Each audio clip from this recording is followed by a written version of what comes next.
एक एक वैष्णव नवनीत प्रिया जी गोपाल जी की सेवा करता था, लेकिन उसके घर में इतनी दैन्यता थी कि एक बार का भोजन ही 3 बार में पाया जाता था, दोबारा बनाने की सामग्री नहीं इकट्ठी हो पाती थी।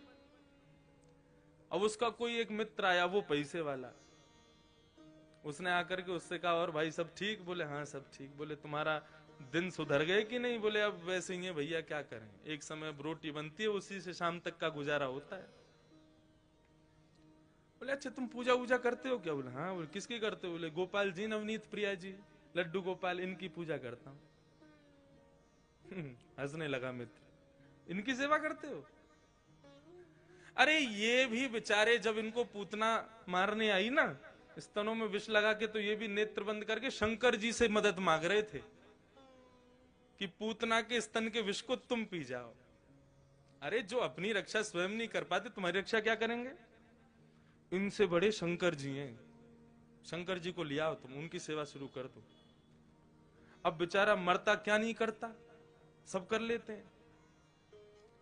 शंकर जी ले आया दूसरे दिन, और नवनीत प्रिया जी लड्डू गोपाल जी को दूर एक जगह टेबल पे बिठा दिया। बोले तुम्हारी सेवा अब हो गई, तुमने तो कुछ किया नहीं, अब इनकी करेंगे हम। अब शंकर जी की पूजा उसने शुरू कर दी, खूब रुद्राष्टाध्यायी से अभिषेक आदि सब करने के बाद में अगरबत्ती जला करके और त्रिपुंड लगा लिया। पहले तो ऊर्ध्वपुंड लगा रहा था, अब त्रिपुंड लगा करके ओम नमः शिवाय जप करने लगा।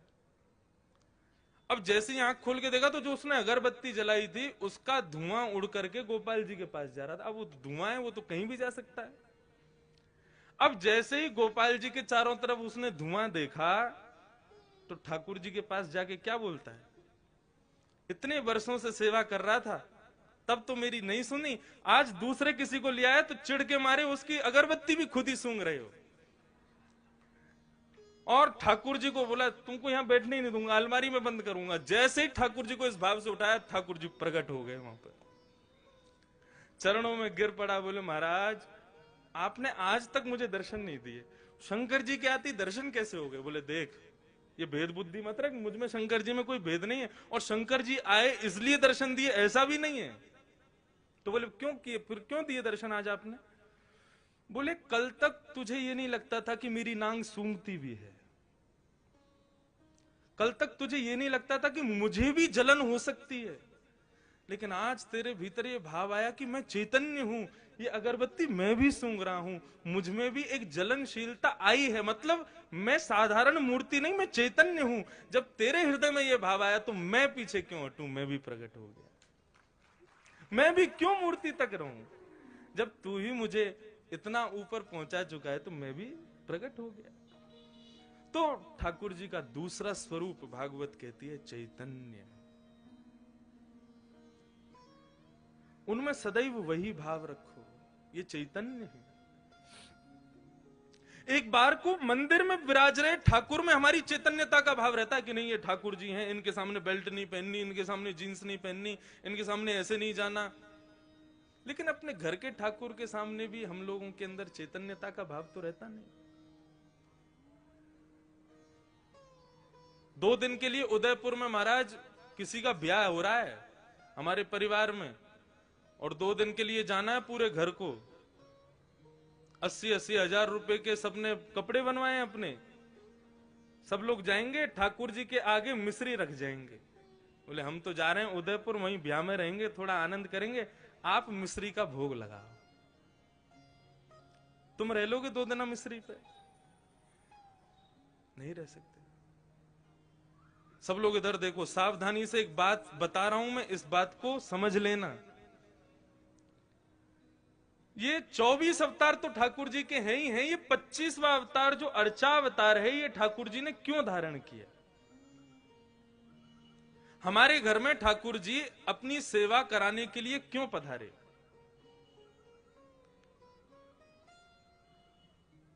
इसके पीछे एक बहुत सुंदर भाव है, सावधानी से सुनिएगा। पूज्य गुरुदेव भी बैठे, उनसे भी निवेदन, दास के मन में ठाकुर जी की सेवा करते हुए एक भाव आया, तो मेरी इच्छा हुई कि मैं उस भाव को कहूं कि ठाकुर जी सबके यहां सेवा कराने के लिए हर घर में क्यों विराज रहे हैं। आप पूरे नाथ द्वारा को देख लो, हर घर में ठाकुर जी का चित्रपट ही सही विराज रहा होगा। वृंदावन तो प्रसिद्ध है, घर घर तुलसी ठाकुर सेवा, दर्शन गोविंद जी को, अलीरी मोहे लागे वृंदावन नी को। क्यों विराज रहे हैं ठाकुर जी हम सबके घर में? देखो, हम लोग जब वैकुंठ जाएंगे तो है, कोई रोक तो रहा नहीं हमको। एक ना एक दिन सबको जाना है वहां पर।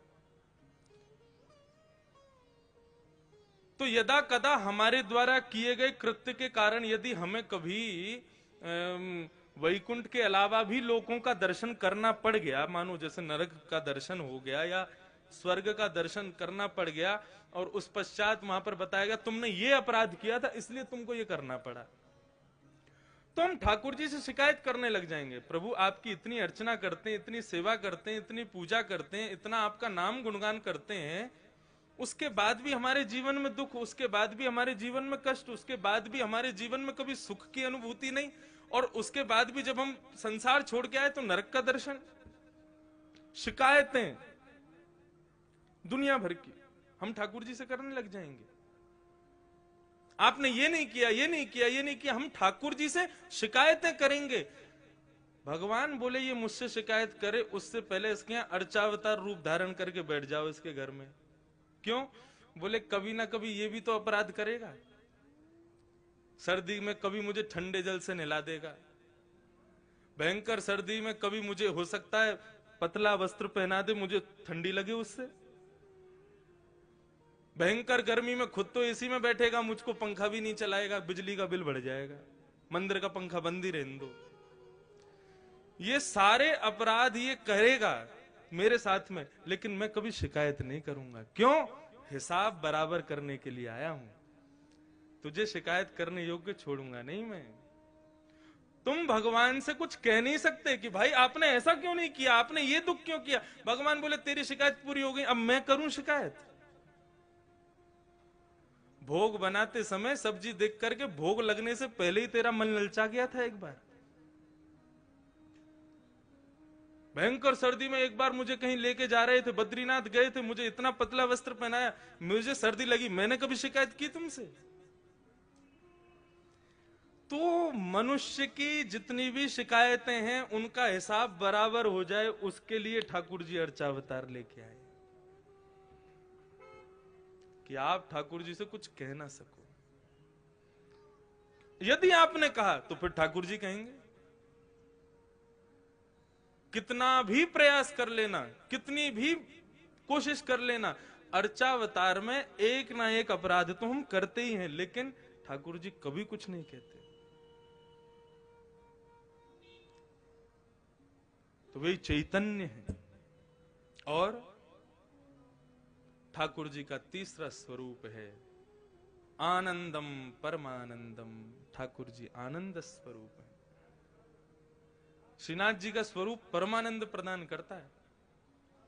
हमारे बाल कृष्ण प्रभु ने दुनिया भर के रूप धारण किए, कहीं पर बांसुरी बजा रहे हैं, श्री राधा वल्लभ जी में रोज ब्याह कर रहे हैं, बिहारी जी में नित्य मनोरथ कर रहे हैं, श्री गोपीनाथ गोविंद देव जयपुर में विराज रहे हैं, उनके भी अलग अलग रूप।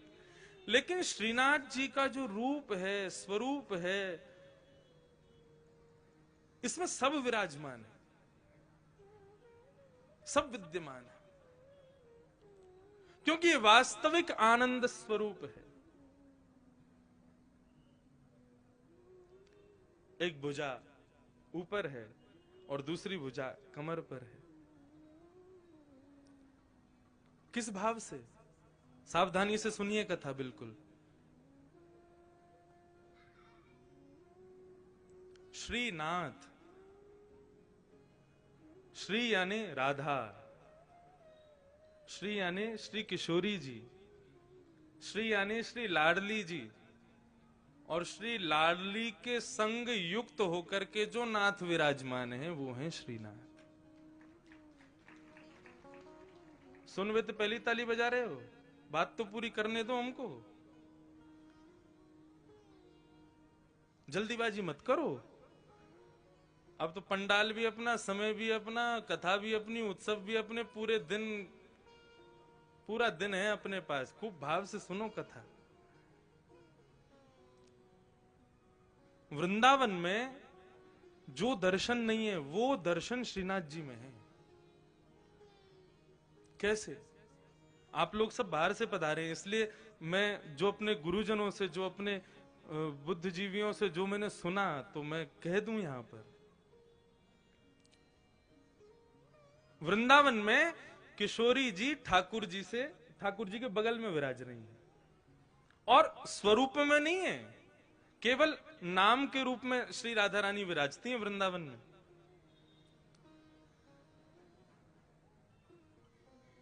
जब देखी वृषभानुजा हिय विच उठी है हुक, वंशी रह गई हाथ में फिर ना लागी फूंक।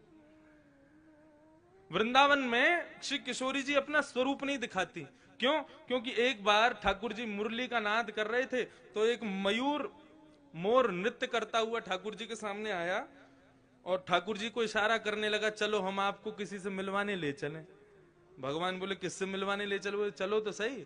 लेके गया तो एक कुंड में एक गोपी कुंड का जल भर रही थी, तो मयूर इशारा करता है, इनको देखो, इनसे मिलवाने लाए हैं। भगवान बोले कौन है? मयूर बोला खुद ही देखो। अब ठाकुर जी खूब उमड़ घुमड़ करके वेणु बजा रहे हैं, ऐसे ऐसे तान बजामे कि भाई ये घूम के गोपी देखे तो इसका चेहरा दिखे। लेकिन वो गोपी अपने कार्य में व्यस्त थी। लेकिन जैसे ही कार्य पूरा हुआ और जैसे ही उसने गागर में जल भर के जैसे ही अपने मस्तिष्क पर धारण किया और कार्य पूरा करके जैसे ही पीछे मुड़ी ठाकुर जी की ओर देखा, तब ये पद गाया। बोले जब देखी वृषभानुजा, वो कोई गोपी नहीं है, श्री राधा रानी है। जैसे ही उनका दर्शन किया तो ठाकुर जी बंशी बजाना भूल गए। मतलब उंगलियां तो नर्तन कर रही हैं, लेकिन फूंक नहीं निकल रही हृदय से। इतनी सुंदर श्री किशोरी जी। तो जैसे ही देखा कि भैया ये वेणु, ये क्या वेणु पे केवल उंगलियां घुमा रहे हैं, बजा क्यों नहीं रहे, तब किशोरी जी को लगा अरे हमारे स्वरूप में मोहित हो गए। सो किशोरी जी ने घूंघट कर लिया। तब से आज तक श्री लाडली जी वहां घूंघट करके बैठी हैं। क्यों? बोले यहां पर भक्त दर्शन करने आएंगे ठाकुर जी का, और यदि मैंने घूंघट ऊपर कर लिया तो ये तो मुझे देखते रहेंगे, भक्तन ने तो देखेंगे ना।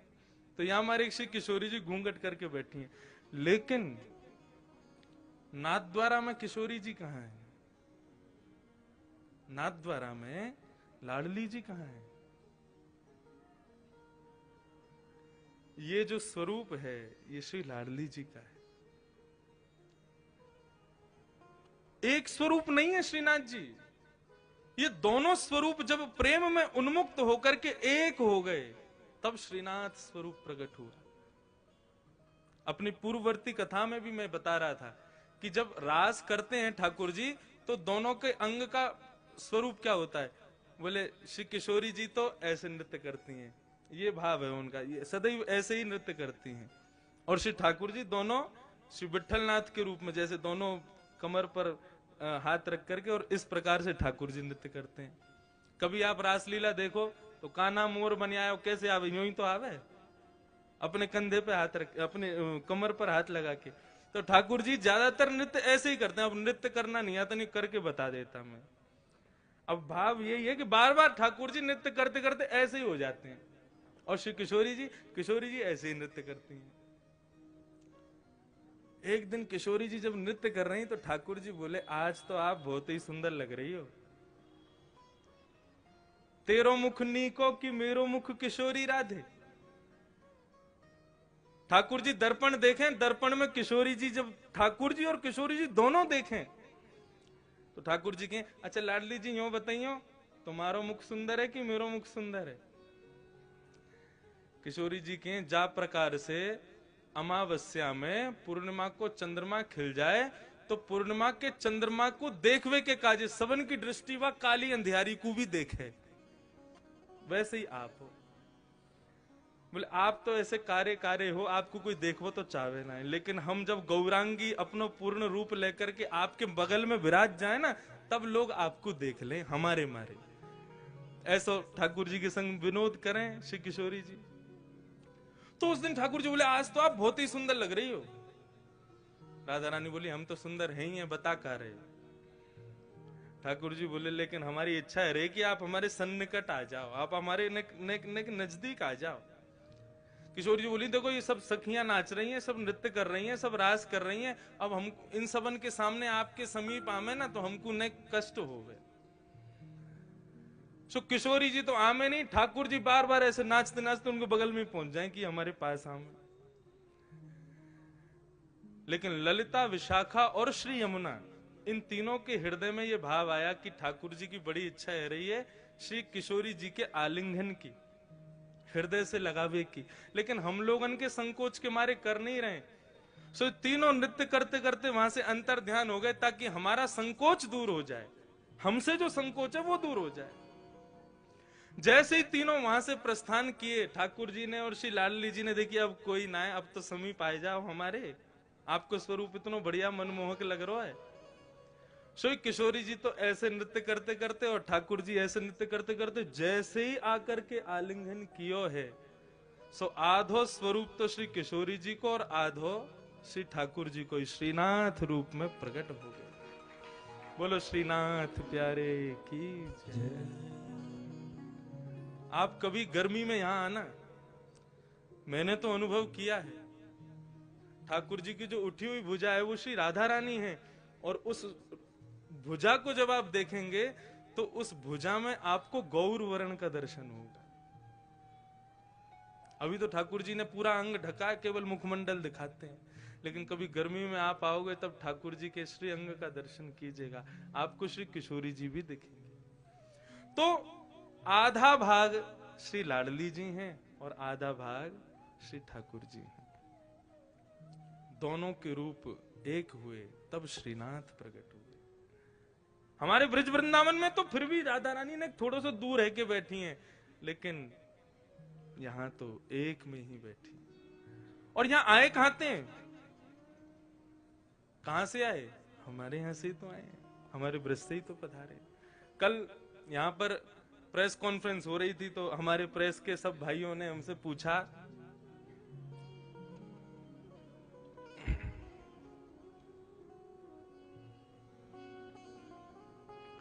कि महाराज जी आप यहाँ कथा क्यों कर रहे हैं, तो उसके बहुत भाव बताए। एक भाव और आ गया मेरे मन में, अब नाथ द्वारा के जो लोग बैठे हैं वो इस भाव को सुन के कहीं हम पे गुस्सा मत करना, लेकिन हम ब्रजवासी हमारा भाव है, हमारे भाव आया। मैंने कि हम तो देखो ये हमारे आए हैं कि ब्रजवासी हैं, और जब भी ठाकुर जी को देखें तो पता ना क्यों स्वतः ही मन में भाव आ जाए, ठाकुर जी 11 घंटा चल के आना पड़े आपके दर्शन के काजे, तब आकर के यहाँ पे गाड़ी पहुंचे आपके दर्शन हो में। फ्लाइट ते भी आओ तो 6-7 घंटा तो लग ही जाए, ट्रेन ते तो पूरी रात लग जाए। हम ब्रजवासी आपके प्राण धन है, आप ही कहो ब्रजवासी वल्लभ सदा मेरे जीवन प्राण। श्री गोवर्धन कभी कभी आपके बगैर सूनो लगे, तो हम ब्रजवासी पे कृपा करो, बहुत दिना विराज ली राजस्थान में, अब जल्दी ब्रजधाम वापस चलो। हमारे हृदय में तो ये भाव आ जाए। तो प्रेस वाले क्या बोले, आप हमारे ठाकुर जी को चुरावे आए हो यहाँ पे? मैंने भैया चुरावे तो ना आए। बोले हमारे ठाकुर जी कहीं ना जाएंगे, अब संभव ही ना है, वो तो यहीं रहेंगे, यहाँ से कहीं नहीं जाएंगे। मैंने कि आप काहे को गुस्सा रहे हो, मतलब ठाकुर जी गए तो आप कौन से यहाँ रहोगे, आप भी आओगे। और मैंने हम सब ब्रजवासी सब आपको स्वागत करेंगे, पधारो भैया हमारे ब्रज में पधारो।